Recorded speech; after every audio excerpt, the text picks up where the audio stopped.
All right. So this is, I guess, a medium length video about what to think about, or at least what I think about when I solo. So I chose two things, and they both kind of illustrate, at least for me, my soloing, ideas.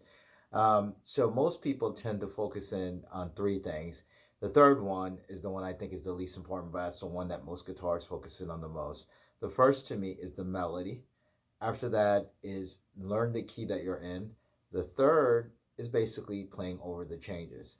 Um, it's kind of funny. Like we emphasize playing over the changes, but changes are not the melody. Okay, and the thing about it is just that it's a great exercise to learn how to play over the changes. But if you've ever gone into a jazz club and you come in the middle of a song and they're not playing the head, you got a saxophonist that's going to take a solo, trumpet player, maybe a guitar or bass, and usually people turn around and say, "Hey, what song are they playing?" So until they come to the head or to the main line and the melody, you have no clue what they're playing.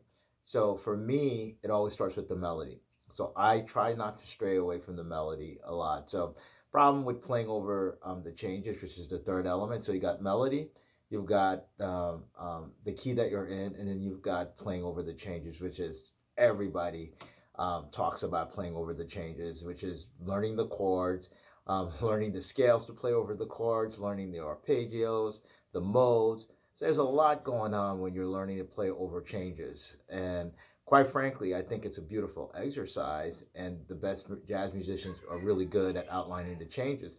Problem is that if you're not trained and you're not a musician or you don't have a great set of ears, you can't even hear the changes. And also, the other problem is that changes are just chords. So these chords are all over the map. A gazillion different songs have the same chords. So if all you're doing is playing over the chord changes without stressing a melody, it gets confusing to the listener. They don't know what you're playing. So in those two examples that I played right at the beginning, I think it was Sending the Clowns and Oh Susanna. Basically, they have strong melodies, and I try to just stick to the melody, and I played off of that. One of the songs I believe was in the key of E, and the other one I played in the key of C. So I'm not worried about just the chords. I mean, yeah, I know how to do that. So when I was doing Sending the Clowns, that's basically a E major seven to a what's this, a D sharp minor seven, okay, and then so on and so forth.